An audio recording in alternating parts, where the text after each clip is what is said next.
Bueno, doctor Mendoza, buenas noches. Nos acusa la espera. Bienvenidos. Queremos recordarle el procedimiento que hemos adoptado como regla. 5 minutos de exposición libre. Terminada la exposición, viene la pregunta de los miembros del Consejo. Tienen 1 minuto flexible para responder cada pregunta. Así que puede hacer uso de la palabra. Muy bien. Buenas noches a todos.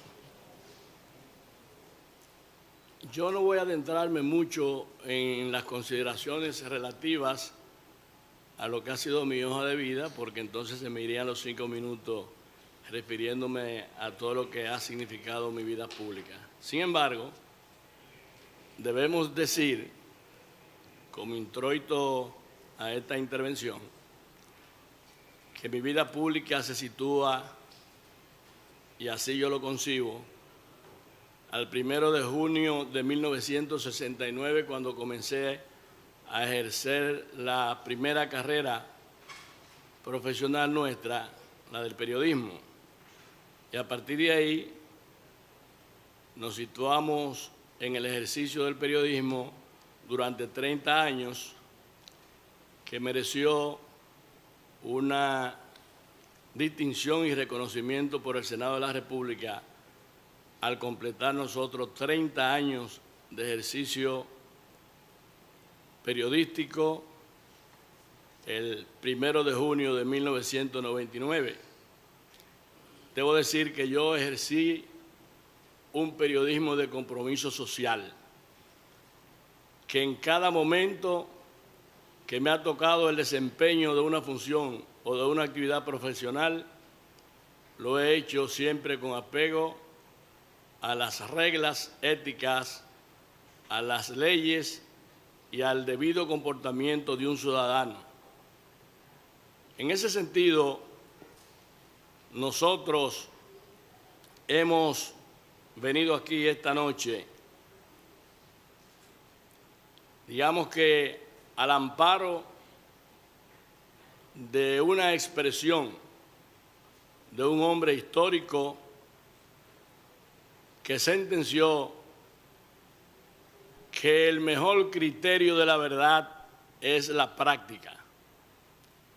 Y nosotros, con nuestra práctica social, con nuestra práctica profesional y con nuestra hoja de vida, venimos aquí a someternos a este escrutinio público y a este tamiz que representa el Consejo Nacional de la Magistratura, consciente de que hemos cumplido nuestro deber en el desempeño de las funciones como juez titular del Tribunal Superior Electoral.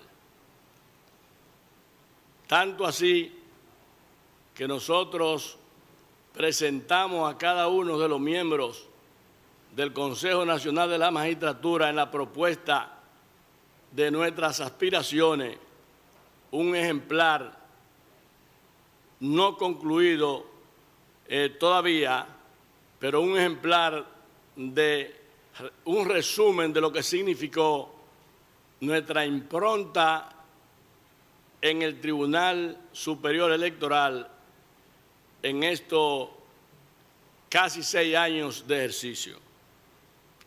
En esa rendición de cuentas del despacho nuestro, ahí se podrá justipreciar lo que ha significado nuestro aporte y nuestro desempeño en ese órgano constitucional que está llamado a dirimir conflictos políticos y a actuar de conformidad con la Constitución y su ley orgánica en todos los diferendos que se produzcan dentro y fuera de las organizaciones políticas y movimientos políticos.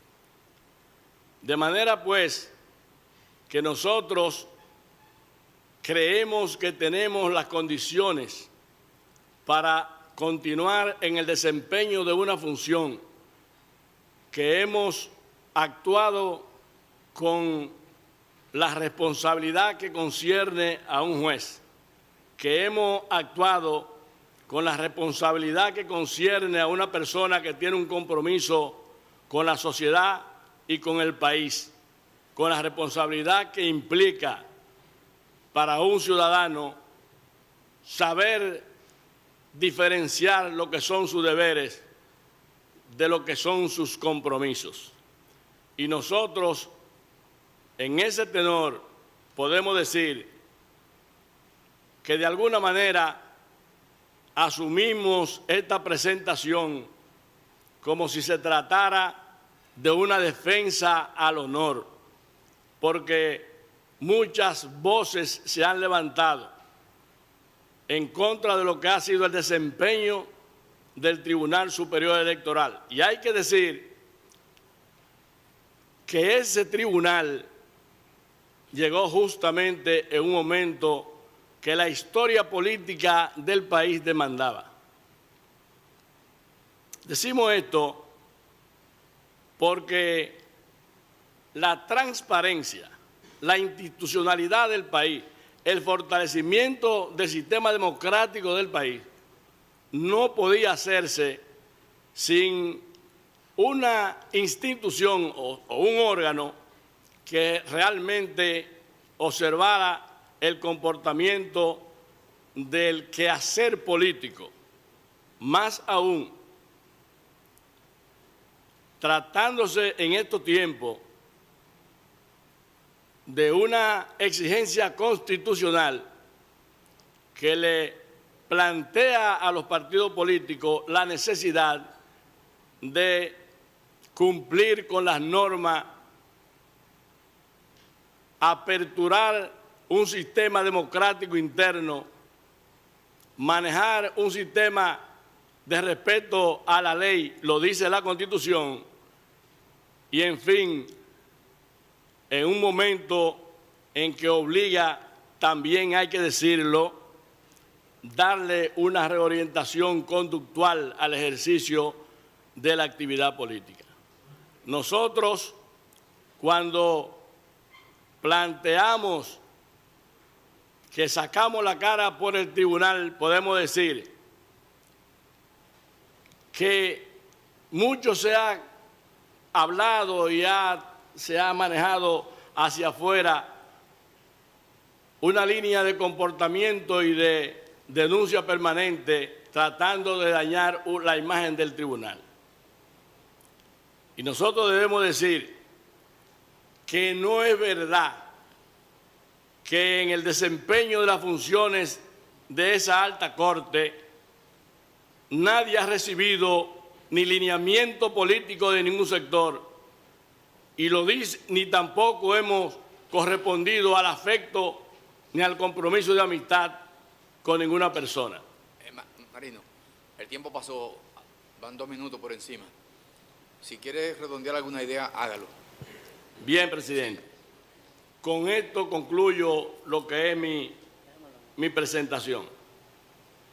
Basta enumerar que nosotros hemos evacuado a la fecha, más de 32.000 sentencias o resoluciones relativas a las rectificaciones. Pero en el ámbito contencioso hemos dado salida a 831 sentencias y decisiones del Tribunal Superior Electoral. Y yo someto ante la opinión pública, ante el Consejo Nacional de la Magistratura, que me digan si hasta este momento de esas decisiones nuestras se ha producido una revocación al fondo de las decisiones que nosotros hemos tomado por el Tribunal Constitucional. Eso solamente dice si nosotros hemos actuado jurídicamente acorde a la norma y conforme el designio de la Constitución de la República. Muy bien, muchas gracias. Preguntas. Magistrado Soto. Señor Marino, usted acaba de decir que el tribunal ha evacuado 831 sentencias aproximadamente. Me gustaría, si es posible, en breve término, en breve tiempo, que usted nos diga cuál ha sido la sentencia más significativa de garantía de derechos humanos que ha dictado el Tribunal Superior Electoral? Bueno, de garantía de derechos humanos, de derecho político. Derecho político. Nosotros vamos a poner, podemos poner más de una sentencia, pero voy a poner una que es emblemática. Hubo un caso que ha sido utilizado en foros internacionales, un caso del Partido Revolucionario Moderno, un caso de Pedernales, y nosotros actuamos de conformidad con la ley.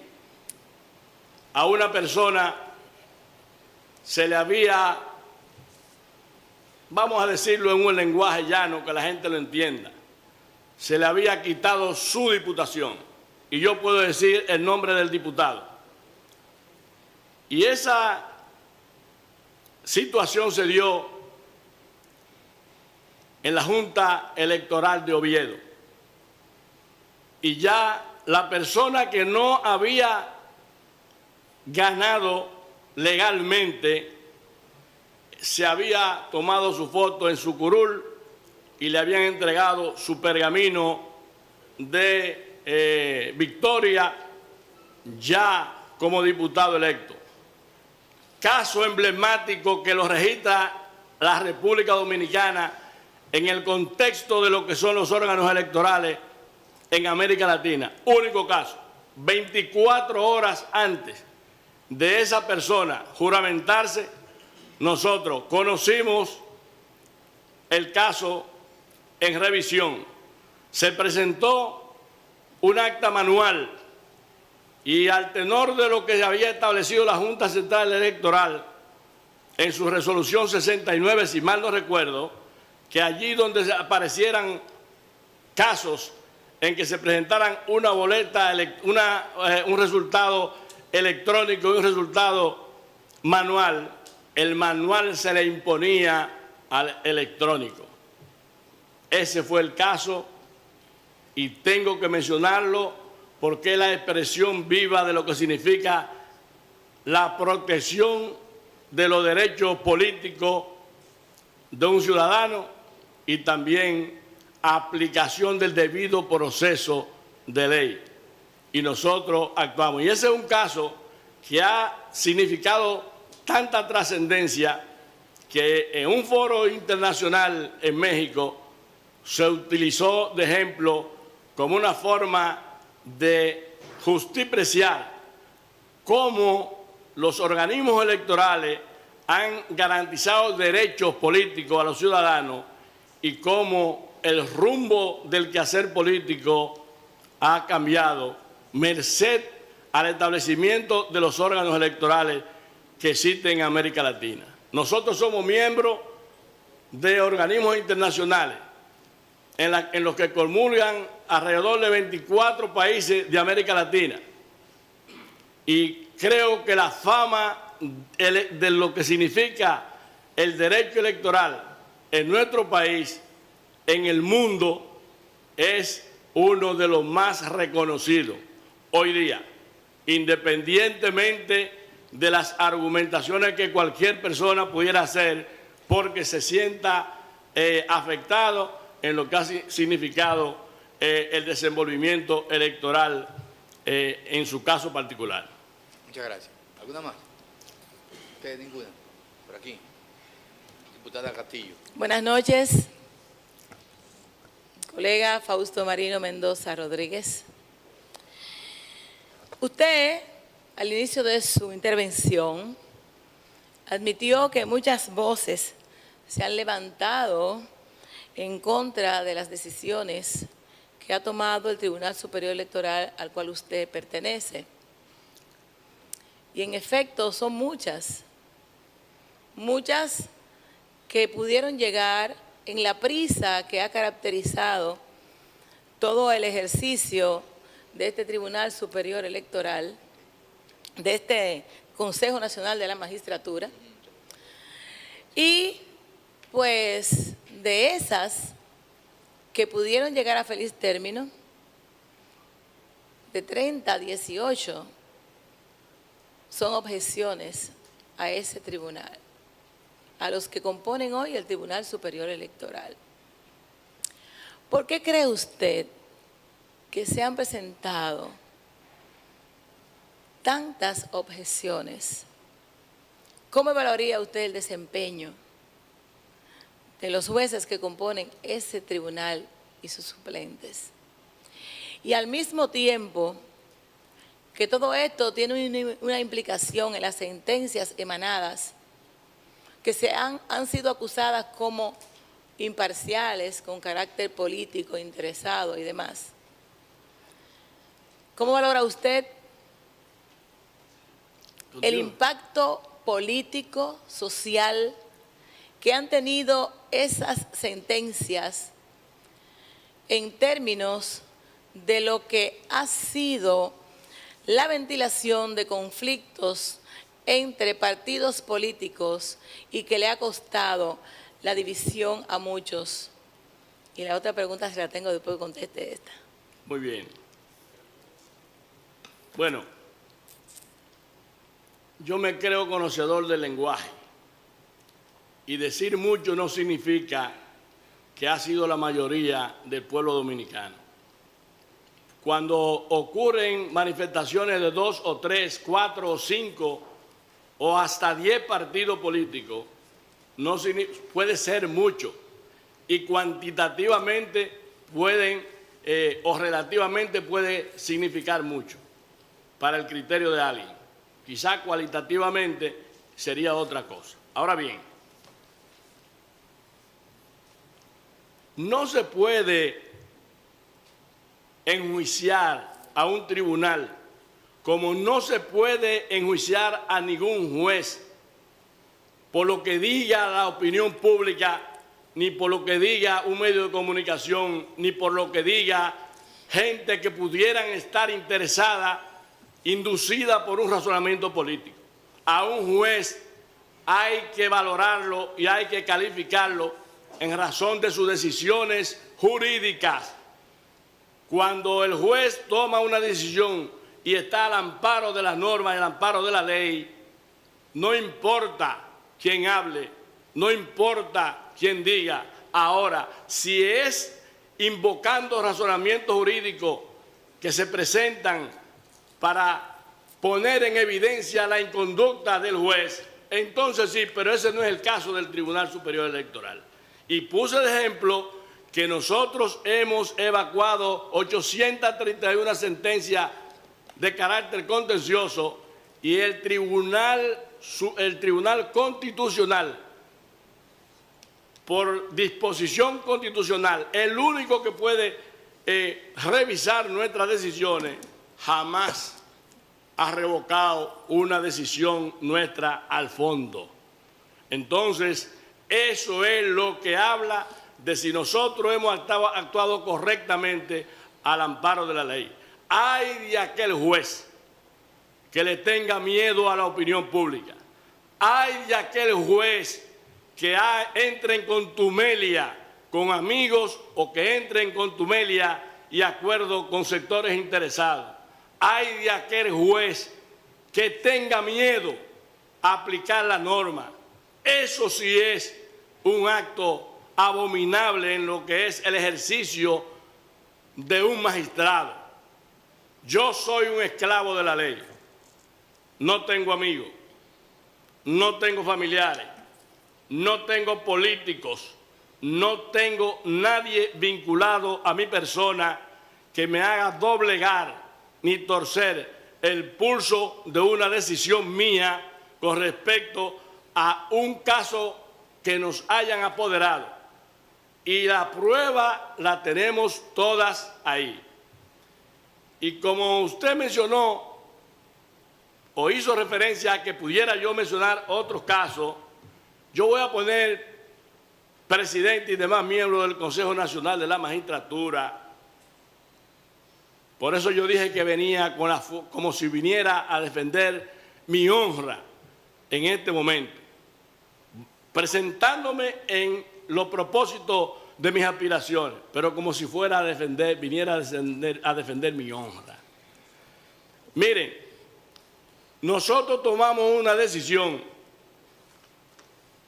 a raíz de la resolución número 2 de la Junta Central Electoral, que trastocó jurídicamente la seguridad jurídica, el debido proceso, y aplicó un criterio retroactivo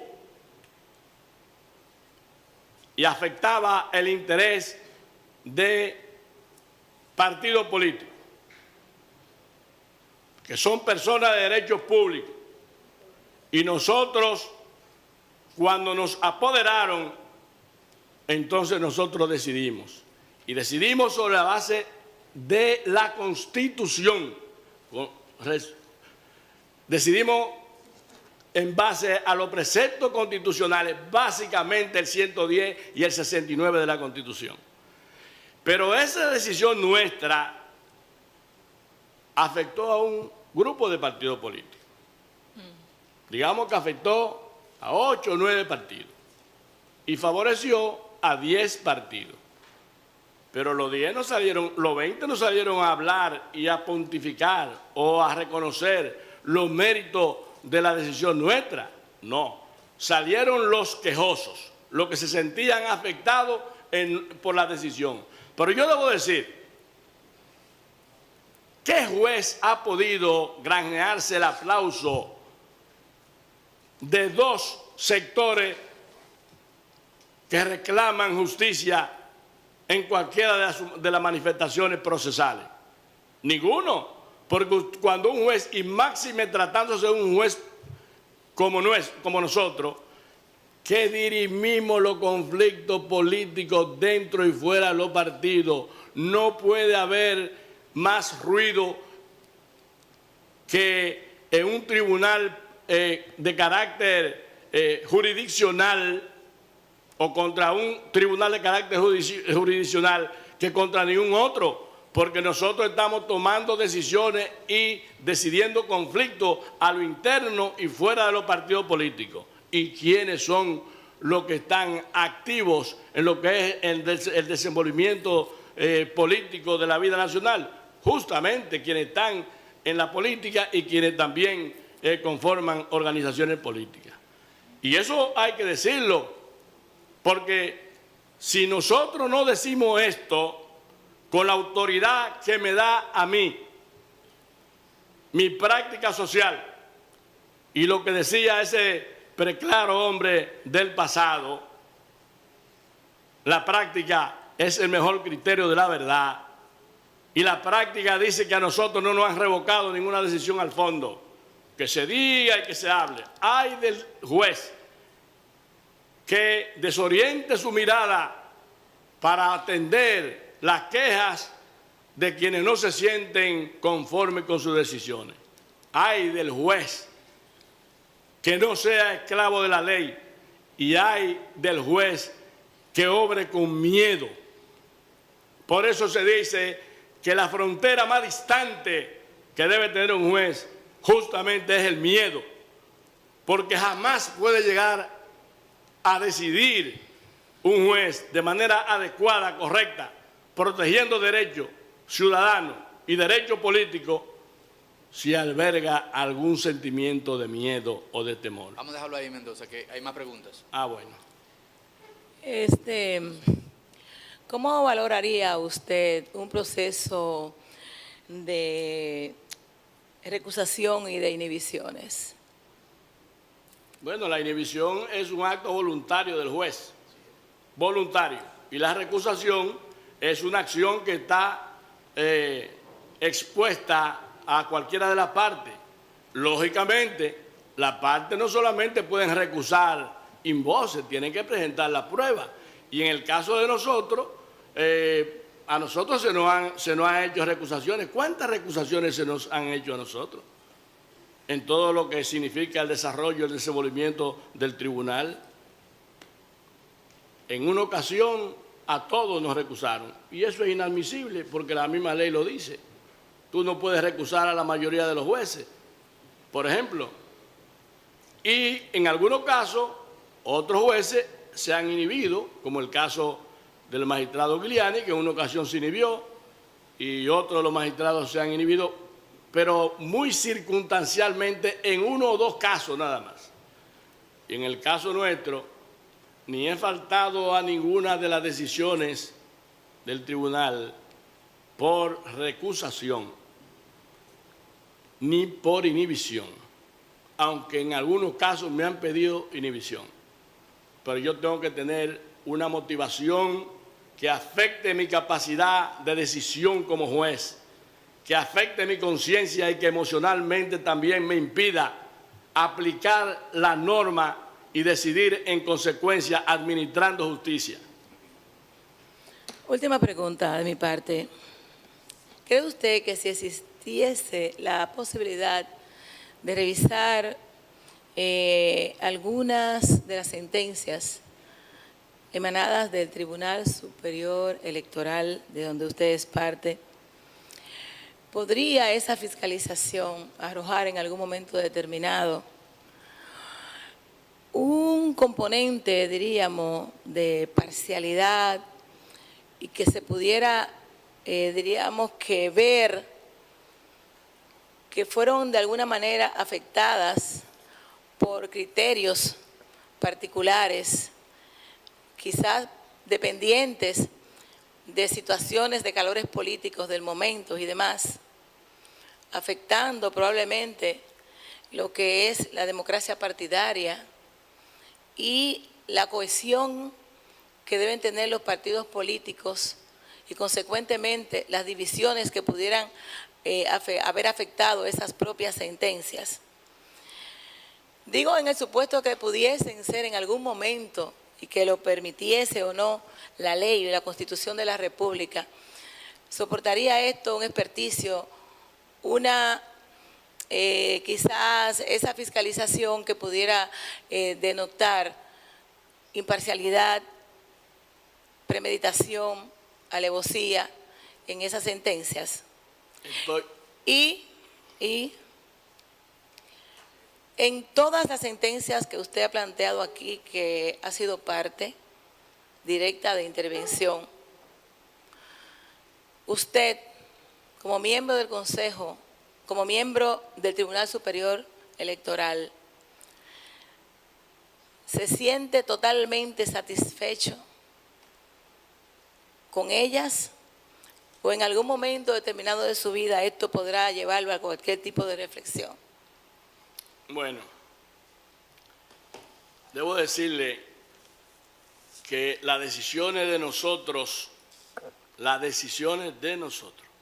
con respecto a lo que es el aspecto jurídico son impermeables a cualquier cuestionamiento. No tengo ninguna duda de que cualquier persona que quisiera hacer el experticio, y lo pueden hacer por la página web nuestra, no podrá encontrar ningún fundamento jurídico que pudiera enrostrarnos a nosotros un comportamiento de conducta reprobable. Jamás. De eso yo estoy seguro, absolutamente seguro. Como estoy hablando aquí ante el país y estoy hablando aquí ante el Consejo Nacional de la Magistratura. Y yo le voy a aprovechar, porque tengo que manifestar que usted conoce parte de mi vida profesional, porque comulgamos 8 años en la Cámara de Diputados. Y usted conoce... Eso le dije colega. Así es. Y usted conoce cuál fue mi comportamiento como legislador. Y refiero a usted porque usted que me está preguntando. Y yo voy a confesar esto. Si nosotros hubiésemos actuado inducido por asunto político, no declaramos, no anulamos una convención al Partido de la Liberación Dominicana en la circunscripción número 3. Eso es de justicia, que hay que decirlo. Nosotros actuamos. Nosotros no hubiésemos, por la vía del control difuso, no hubiésemos anulado preceptos estatutarios al Partido de la Liberación Dominicana, al Partido Revolucionario Dominicano, al Partido Reformista y al Partido Demócrata Popular. 4 experiencias que nosotros tenemos ahí. Las declaramos inconstitucionales. Y es más, yo le voy a mencionar otro caso. Cuando se estableció en el Partido de la Liberación Dominicana un reglamento para los aspirantes a cargos electivos, se estableció, si mal no recuerdo, creo que era el artículo 14 de ese reglamento, y si pudo haber sido el 14, pero pudo haber sido, pero lo contenía el reglamento, que decía que se comprometían los candidatos a no recurrir ante el tribunal, ante ninguna instancia. Y nosotros le declaramos inconstitucional eso. Y ese correspondía al partido de gobierno, al Partido de la Liberación Dominicana. Entonces yo digo, y es que no hay pruebas fehacientes que demuestran la independencia de criterios jurídicos, que demuestran la autoridad ante la ley y la esclavitud nuestra ante la ley, porque no puede haber un juez que actúe de manera responsable si no se convierte en un esclavo de la ley. Entonces, eso pasó, y esas son experiencias vividas, decisiones tomadas por el tribunal. Y yo puedo poner otra experiencia para el Partido Reformista. Quique Antún sabe, por ejemplo, y cuando yo digo que vengo aquí a defender con mi honra también, lo digo porque lamentablemente hay un desbordamiento en el lenguaje de lo político y de la política. Un desbordamiento irrespetuoso, desconsiderado. Cuando hablan, por ejemplo, hay que buscar jueces con capacidad, jueces con moral, jueces que correspondan a las reglas de vida, de respeto. ¿Y quién dijo que nosotros no somos jueces probadamente de conducta moral? Y uno como ser humano se siente lesionado. Cuando yo veía el otro día a un dirigente político casi lloroso, amigo nuestro, porque comulgamos con él en el Senado de la República, llorando casi, diciendo que su hoja de vida y su honra pública se la mancillaban con un sometimiento a la justicia como el que se había hecho. Yo me vi en ese espejo. Y me vi en ese espejo porque eso mismo ha pasado, guardando la diferencia de los casos. Guardando la diferencia de los casos. Estoy hablando de la reacción del ser humano frente a una situación que se siente lesionado en su conducta y en su moral. Entonces, refería a Quique Antún por esa referencia que él hizo. ¿Y usted cree que nosotros podemos en este siglo y en estos tiempos, con órganos electorales, con clara definición de lo que es un comportamiento conductual de la política y de los políticos, sometido a un régimen y a un orden de transparencia, de respeto a la ley? No porque lo diga yo, sino porque lo establece la misma Constitución en el artículo 216. ¿Y usted cree que podemos seguir actuando de esa manera? No, yo pienso que no. Y sobre todo cuando se producen desafíos en todo lo que significa el proceso electoral, como es el que viene. Y yo lo menciono aquí porque hay que hacer un llamado a la atención. Y yo, como un juez del Tribunal Superior Electoral, que conozco y he hecho exposiciones en foros internacionales sobre el voto preferencial, y fui legislador con el voto preferencial, sé lo que significa en el comportamiento del canibalismo político que genera eso. y ahora cuando venga, según lo establece la ley 157 del voto que establece el voto preferencial, cuando se aplique eso a los regidores, ¿quién sabe lo que va a pasar en términos de lo que significa ese proceso electoral, con otro proceso electoral 2 meses y días después? Porque uno comienza el último domingo de febrero del 2020. Se juramentan el 24 de abril, día de los ayuntamientos, y luego en el mes siguiente, vamos a decir que días después, viene el proceso de las elecciones nacionales. Eso es un asunto, un desafío. Mendoza, hay más preguntas. Adelante. ¿Terminó, diputada?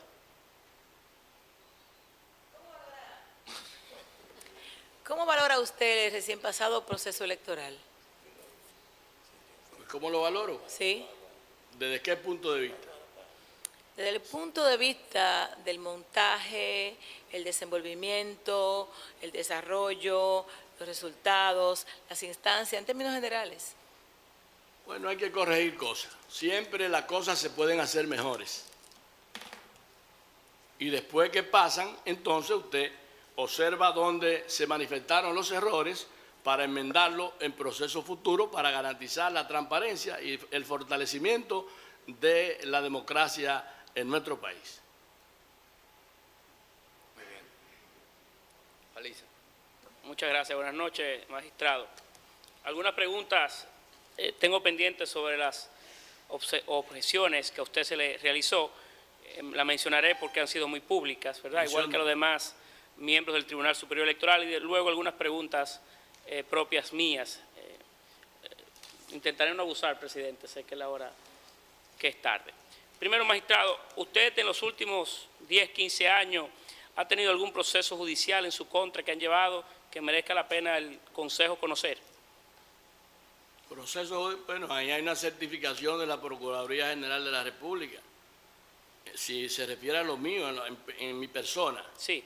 No, señor, ahí está la certificación de la Procuraduría General de la República. Del 2002 al 2010, cuando yo salí de la Cámara de Diputados, que concluí mi gestión legislativa, no hay un solo acto de inicio de procedimiento en mi contra. Eso lo dice la certificación que está depositada en nuestro expediente. Muy bien. Usted, que en diversas oportunidades ha citado la Constitución de la República, no sé si conoce el artículo 140, que dice o habla de la regulación y el incremento salarial. Sí, yo lo conozco muy bien. Que estipula, entre otras cosas, que las entidades autónomas o públicas no pueden aumentarse su salario para su beneficio, sino para un periodo posterior. La Cámara de Cuentas de la República, en una de sus últimas publicaciones, ha especificado que ustedes en el Tribunal Superior Electoral se incrementaron el salario. ¿Pudiera comentar sobre ese tema? Sí, claro. Con el perdón de esto que voy a decir. Sí. Sin jactancia, pero yo puedo ser una parte de la memoria histórica del tribunal. Porque soy uno de los jueces, y usted lo tienen ahí, y yo pudiera decirle, lo remito a la rendición de cuentas de mi despacho, que usted debe tenerla, para que usted vea la impronta nuestra, cómo está plasmada ahí, y las contribuciones que hicimos a lo que significa la institucionalización del órgano, todo lo que tiene que ver con el manejo de la institución. Nosotros entramos al Tribunal Superior Electoral sin local, como decía uno de los magistrados que me antecedieron, sin local, sin lugar de ubicación, nada. El primer año con una asignación presupuestaria de 100 millones de pesos, el segundo año de 200 millones de pesos, el tercer año 250, los últimos 2 años de 500 millones de pesos. Hay muchas cosas que faltan por hacer, no se han hecho. Tenemos en planes de ejecución de algunas cosas, como es la designación de facilitadores en las juntas electorales para que se constituyan en tamiz para los expedientes que llegan para las rectificaciones de acta del Estado Civil. Sobre esa referencia que usted hace del artículo 140, Sí. yo tengo que decirle lo siguiente. Nosotros jamás nos hemos aumentado salario. Es un asunto previsto y referido constitucionalmente. Nosotros se ha hecho lo que se llama, que usted lo conoce, y creo que no podemos permitir un retorcimiento de la verdad. Mire, la indexación es el ajuste del salario en función de la inflación del año. Ahí han habido indexaciones del 1%, porque la inflación ha sido del 1%, 2%. ¿Y qué significación tiene eso? ¿Cómo puede decir alguien que eso representa un aumento de sueldo? No es un aumento de sueldo, eso tiene otra connotación, hasta de justicia si usted quiere.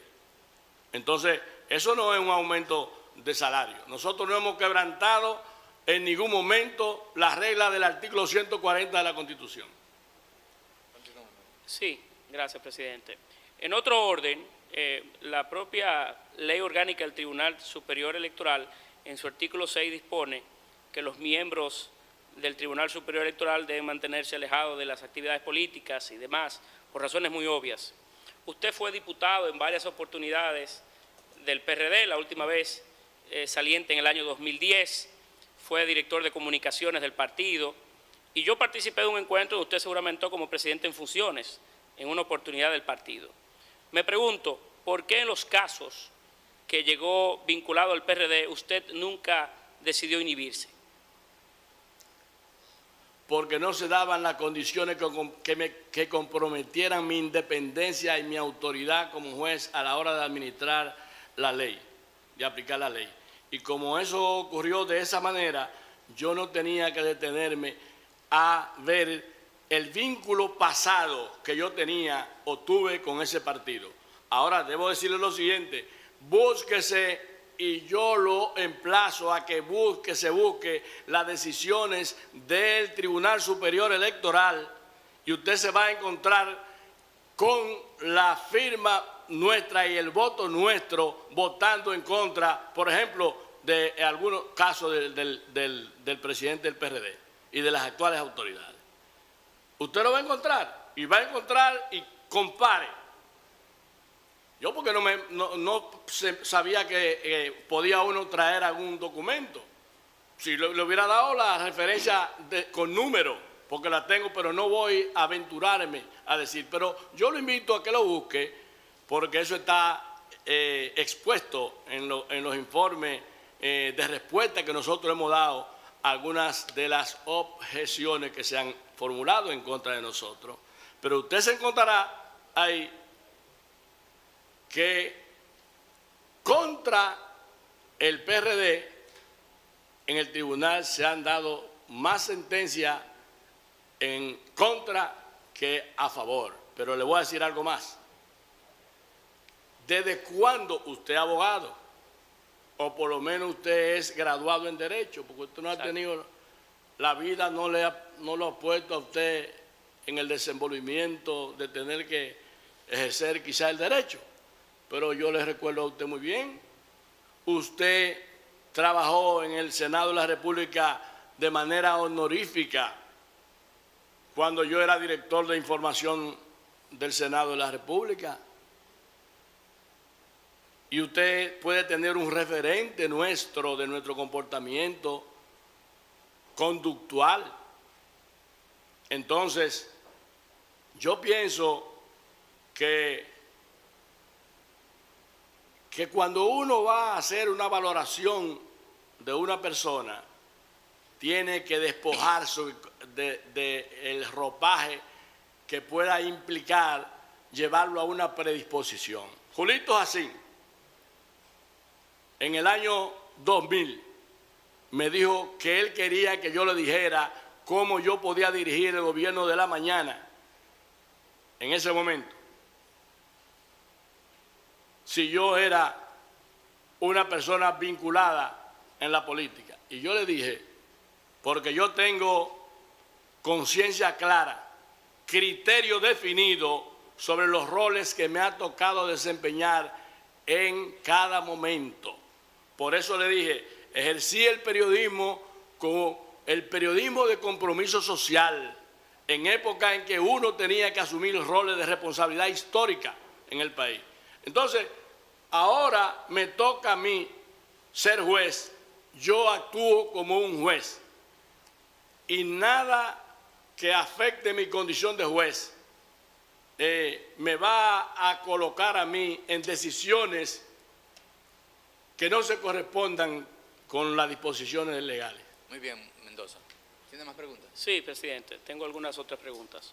Usted ha dicho aquí en diversas oportunidades que una de las formas para constatar la equidistancia o lo ajustado de los fallos del Tribunal Superior Electoral con la ley es que ninguna de las sentencias han sido recurridas. ¿Son recurribles las sentencias del Tribunal Superior Electoral? Claro, cuando dice la misma ley, cuando manifiestamente violan la Constitución de la República. Pero solamente se conocen Eso entonces... lo dice la ley, no lo Bien. digo yo. Entonces el Tribunal Constitucional conocería de la constitucionalidad del fallo, no del fondo.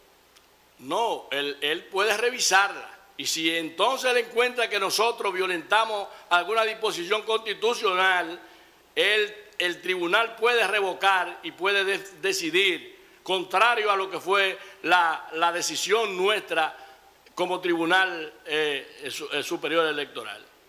Eso está claro en la ley. Ahora, nuestras decisiones son de aplicación única y de única instancia.